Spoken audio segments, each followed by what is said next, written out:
প্রিয় উপস্থিতিবৃন্দ, কিছুদিন আগেই খ্রিস্টান সম্প্রদায়ের মানুষেরা ধর্মীয় আবেগ উচ্ছ্বাসের মধ্যে দিয়ে ইস্টার ডে তথা যীশু খ্রিস্টের পুনরুত্থান দিবস উদযাপন করেছেন। সারা বিশ্বের খ্রিস্টান ধর্মাবলম্বীদের কাছে দিনটির বিশেষ সম্মান এবং মর্যাদা। এই উপলক্ষে আমি বাংলাদেশ সহ বিশ্বের কোটি কোটি খ্রিস্টান ধর্মাবলম্বী ভাই বোনদেরকে আরও একবার আন্তরিক শুভেচ্ছা জানাই। প্রিয় উপস্থিতিবৃন্দ, খ্রিস্টান ধর্মাবলম্বী ভাই বোনেরা বিশ্বাস করেন পাপাচার, অনাচার, অবিচারের পথ থেকে সরিয়ে মানব জাতিকে সত্য ও ন্যায়ের পথে পরিচালিত করতেই পৃথিবীতে যীশু খ্রিস্টের আগমন হয়েছিল। এই বিশ্বাসের সঙ্গে কিন্তু কারোই কোনো দ্বিমত নেই। বিভিন্ন ধর্ম অনুসারীদের বিশ্বাস এবং ধর্মাচরণে পার্থক্য পরিলক্ষিত হলেও শেষ পর্যন্ত কিন্তু, যা একটু আগে মহাসচিব সাহেব ওনার বক্তব্যে বলেছেন, প্রতিটি ধর্মের মূল প্রতিপাদ্যই হচ্ছে স্রষ্টার প্রতি সৃষ্টির নিঃশর্ত আত্মসমর্পণ। প্রতিটি ধর্মের প্রতিটি সৎকর্মের মূল লক্ষ্যই হচ্ছে পৃথিবীতে সত্য, ন্যায় এবং মানবিক সমাজ প্রতিষ্ঠা। এবং এ কারণেই সকল প্রকারের অন্যায় অবিচারের বিপক্ষে দাঁড়িয়ে নিজের অধিকার প্রতিষ্ঠার যে লক্ষ্য সক্রিয় থাকা, এটি কিন্তু শুধুমাত্র রাজনৈতিক কারণে নয়, বরং প্রতিটি বিশ্বাসী মানুষের ধর্মীয় এবং নৈতিক দায়িত্ব বলেও আমি ব্যক্তিগতভাবে বিশ্বাস করি। প্রিয় উপস্থিতিবৃন্দ, বাংলাদেশের একজন গর্বিত নাগরিক হিসেবে আমাদের সামনে কিন্তু একটি বিষয় স্পষ্ট, এবং সেটি হলো সাম্য, মানবিক মর্যাদা, সামাজিক সুবিচার।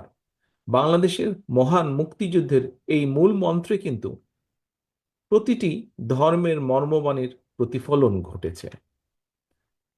তবে অত্যন্ত দুঃখের সাথে আমরা লক্ষ্য করেছি, দেশ স্বাধীনের পর থেকে, এই যে কিছুদিন আগে যে পলাতক স্বৈরাচার, এই দলটি যখন দেশ স্বাধীনের পরেও দায়িত্ব নিয়েছিল দেশের, সেই সময় থেকে এবং বিশেষ করে পলাতক যে স্বৈরাচার ছিল সেই দলের শাসনকালে আমরা লক্ষ্য করেছি অত্যন্ত দুঃখের সাথে দেশের জনগণ মুক্তিযুদ্ধের যে কাঙ্ক্ষিত যে তাদের আশা আকাঙ্ক্ষা ছিল, সেটির প্রতিফলন কিন্তু তাদের সময়গুলোতে দেখা যায়নি। বরং আমরা দেখেছি তারা নিজেদের অবৈধ ক্ষমতাকে দীর্ঘায়িত করতে বিভিন্ন সময় এই পলাতক স্বৈরাচার এবং তাদের দোসররা সংবিধান নামে দেশের সংবিধানকে প্রায় নিজেদের দলীয় সংবিধানে পরিণত করেছিল। এমন বাস্তবতায় বাংলাদেশ জাতীয়তাবাদী দল বিএনপি মনে করে মুক্তিযুদ্ধের মাধ্যমে অর্জিত সংবিধানে সাম্য, মানবিক মর্যাদা, সামাজিক সুবিচারের মূল যে মন্ত্র, সেটিকে অক্ষুণ্ণ রেখে সংবিধানে সময় উপযোগী সংস্কারের কোনোই বিকল্প নেই। ফলে সংবিধান সংস্কারের ব্যাপারে অন্তর্বর্তীকালীন সরকারের কাছেও বিএনপি তার সুস্পষ্ট প্রস্তাবনা তুলে ধরেছে, যা পত্রপত্রিকার মাধ্যমে আপনারা সকলেই অবগত আছেন। প্রিয় উপস্থিতিবৃন্দ, জনগণের ভোটে জনগণের কাছে দায়বদ্ধ একটি জনপ্রতিনিধিত্বমূলক সরকার প্রতিষ্ঠার লক্ষ্যে বিএনপি প্রতিটি ক্ষেত্রেই অন্তর্বর্তীকালীন সরকারের প্রতি এখনো তাদের সহযোগিতা এবং সমর্থন অব্যাহত রেখেছে। তবে রিসেন্টলি যদি আমরা খেয়াল করে দেখি, বিভিন্ন কারণে অন্তর্বর্তীকালীন সরকার তাদের দায়িত্ব পালনে সক্ষমতার পরিচয় দিতে পারছে কিনা, এ নিয়ে সমাজের বিভিন্ন শ্রেণী পেশার মানুষের মধ্যে কিন্তু ধীরে ধীরে সংশয় সৃষ্টি হচ্ছে। প্রিয় উপস্থিতিবৃন্দ, 2013 সালের ডিসেম্বর মাসে তৎকালীন র্যাব সদস্যরা ঢাকা মহানগর বিএনপির নেতা সাজিদুল ইসলাম সুমনকে গুম করে। আজ পর্যন্ত আমাদের এই সহকর্মীর হদিস আমরা পাইনি। স্বৈরাচারের শাসনকালে শুধু একজন সুমন নয়, সারা ঢাকা শহর, সারা বাংলাদেশে এরকম অসংখ্য সুমনদেরকে গুম, খুন, অপহরণ করা হয়েছিল। এর প্রতিবাদে পলাতক স্বৈরাচারের সময় গুম হওয়া ব্যক্তিদের পরিবারদের সদস্যদেরকে নিয়ে গুম হওয়া সুমনের বোনের নেতৃত্বে 2014 সালে গঠিত হয়েছিল সামাজিক একটি সংগঠন মায়ের ডাক। অত্যন্ত আশ্চর্য এবং উদ্বেগের বিষয় হচ্ছে, গুম হওয়া সুমনকে ধরার জন্য গতকাল সন্ধ্যায় ঢাকায় সুমনের বোনের বাসায় অভিযান চালিয়েছে প্রশাসন। এখন তারপরে প্রশাসন বলছে তারা নাকি সুমন সম্পর্কে জানতো না। তর্কের খাতিরে, উপস্থিতিবৃন্দ, তর্কের খাতিরে আমরা ধরে নিলাম যে ঠিক আছে, প্রশাসন সুমন সম্পর্কে হয়তো জানতো না, কিন্তু এই যে পলাতক স্বৈরাচার, এই স্বৈরাচারের সরকারের সময় একজন সাবেক রাষ্ট্রপতি বিমানবন্দর দিয়ে চলে গিয়েছে দেশ ছেড়ে। যেভাবে চলে গিয়েছে সেটিকে যদি আমরা মিলাই তাহলে দেখব যে 5ই আগস্ট আরেকজন দেশ ছেড়ে পালিয়ে গেছে, ইনিও অনেকটা সেভাবেই পালিয়ে গিয়েছেন। কিন্তু এখন বলা হচ্ছে যে অন্তর্বর্তীকালীন সরকার নাকি তার এই দেশ ত্যাগের ব্যাপারে কিছুই জানে না। ঘটনাটি গতকাল, এবং গতকাল থেকে আজকে পর্যন্ত যতজন মানুষের সাথে আমার কথা হয়েছে প্রত্যেকের মনে প্রশ্ন উঠেছে, প্রত্যেকে প্রশ্ন করছে তাহলে অন্তর্বর্তীকালীন সরকার জানেটা কি। সাথে এও অভিযোগ উঠেছে সংস্কারের নামে সময় ক্ষেপণ করে অন্তর্বর্তীকালীন সরকার একদিকে যেমন হয়তোবা পলাতক স্বৈরাচার এবং তাতে দোসরদেরকে নিরাপদে দেশ ত্যাগের সুযোগ করে দিচ্ছে, অপরদিকে অত্যন্ত সুকৌশলে নানা ইস্যু সৃষ্টি করে স্বৈরাচার বা ফ্যাসিবাদে বিরোধী যে রাজনৈতিক দলগুলো আমরা যারা মাঠে ছিলাম সেই দলগুলোর ঐক্যের মধ্যে ফাটল ধরানোর একটা ক্ষেত্র হয়তো তৈরি করতে চাইছে। পলাতক স্বৈরাচারদের সহযোগীদেরও পুনর্বাসনের ক্ষেত্রেও হয়তো তৈরি করতে চাইছে।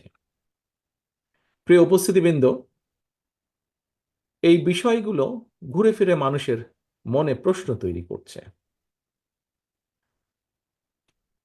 এবার আমি একটু ভিন্ন কথায় আবার আসি।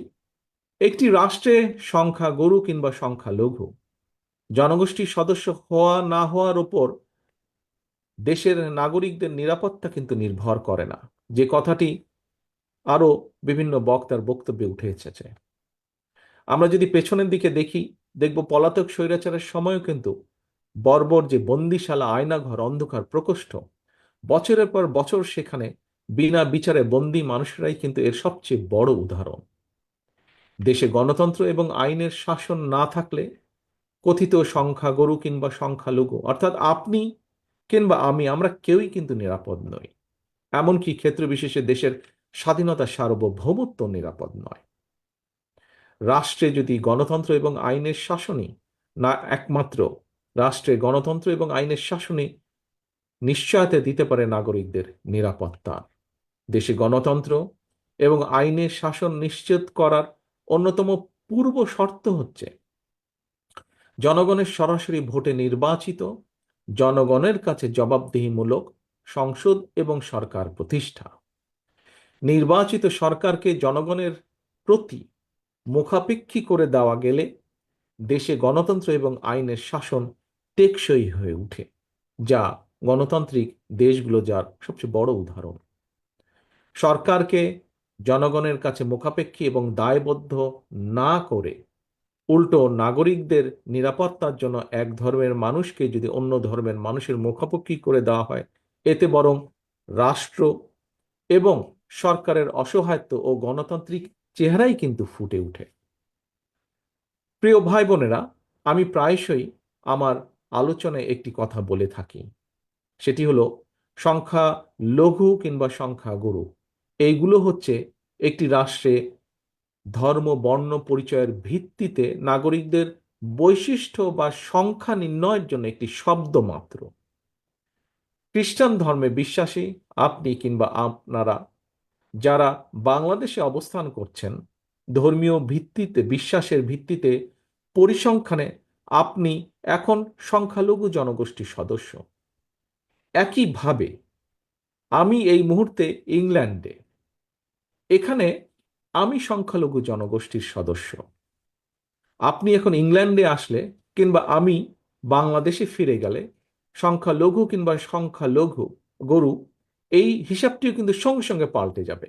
এর অর্থ আমাদের যার যার ধর্মীয় বিশ্বাস কিংবা অবিশ্বাস যাই থাকুক, ভৌগোলিক সীমাভেদে দিন শেষে আমরা একই মানুষ। কখনো আমরা কেউ সংখ্যালঘু, আবার কখনো আমরা কেউ সংখ্যাগুরু। কে সংখ্যালঘু কিংবা কে সংখ্যাগুরু, কোনো সভ্য রাষ্ট্রে এভাবে নাগরিকের পরিচয় নির্ধারিত হয় না। এ কারণেই আমি বলে থাকি, একটি আধুনিক রাষ্ট্র এবং সমাজে দেশের জনগোষ্ঠীকে সংখ্যাগুরু কিংবা সংখ্যালঘু হিসাবে বিবেচনা করা বৈষম্য সৃষ্টি এবং একটি অমার্জনীয় অপরাধ। প্রিয় উপস্থিতিবৃন্দ, সম্মানিত নেতৃবৃন্দ, 1971 সালে মুসলমান, হিন্দু, বৌদ্ধ, খ্রিস্টান, বিশ্বাসী, অবিশ্বাসী কিংবা সংশয়বাদী, আমরা সকলে মিলেই কিন্তু মুক্তিযুদ্ধ করে বাংলাদেশের স্বাধীনতা অর্জন করেছি। একইভাবে কিন্তু খেয়াল করে দেখবেন, গত 1.5 দশকে স্বৈরাচার ফ্যাসিবাদ বিরোধী যে আন্দোলন, সেখানেও প্রতিটি ধর্মের মানুষের অংশগ্রহণ ছিল। আজকের অনুষ্ঠানের সভাপতি থেকে শুরু করে বিভিন্ন ব্যক্তি, আপনারা যারা বক্তব্য রেখেছেন, আপনাদের বক্তব্যে এই বিষয়টি ফুটে উঠেছে সম্পূর্ণভাবে। একইভাবে 2024 সালে ধর্ম বর্ণ নির্বিশেষে, ছাত্র জনতা, বিশ্বাসী অবিশ্বাসী কিংবা সংশয়বাদী, আমরা সকলে মিলেই কিন্তু বীর জনতা গণ অভ্যুত্থানের মাধ্যমে দেশ এবং জনগণের স্বাধীনতা রক্ষা করেছি আমরা।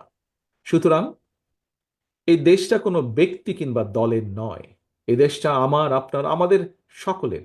এই দেশটা এই দেশের জনগণের। প্রিয় খ্রিস্ট ধর্মাবলম্বী প্রিয় ভাই ও বোনেরা, ফ্যাসিবাদী জননী, স্বৈরাচারের জননী দেশ ছেড়ে পালানোর পর ধর্ম বর্ণ নির্বিশেষে প্রতিটি বাংলাদেশী নাগরিকের সামনে দেশে গণতন্ত্র, সুশাসন, মানুষের অধিকার প্রতিষ্ঠার এক অপার সুযোগ তৈরি হয়েছে। ঐক্যবদ্ধভাবে আমাদেরকে অবশ্যই এই সুযোগটিকে কাজে লাগিয়ে একটি বৈষম্যহীন, গণতান্ত্রিক, ইনসাফ ভিত্তিক মানবিক রাষ্ট্র ও সমাজ প্রতিষ্ঠার জন্য কাজ করতে হবে। এবং সেটি প্রতিষ্ঠার জন্য আমি ব্যক্তিগতভাবে একজন রাজনৈতিক কর্মী হিসেবে মনে করি এখনই শ্রেষ্ঠ সময়। রাষ্ট্র গণতান্ত্রিক না হলে, রাষ্ট্রে সরাসরি জনগণের ভোটে নির্বাচিত, জনগণের কাছে জবাবদিহিমূলক সরকার প্রতিষ্ঠিত না থাকলে জনগণকে কি ধরনের নির্মম পরিণতি ভোগ করতে হয় বিগত 1.5 দশকের বেশি সময়কালীন ফ্যাসিবাদ স্বৈরাচারী শাসন শোষণ এর সবচাইতে বড় প্রমাণ।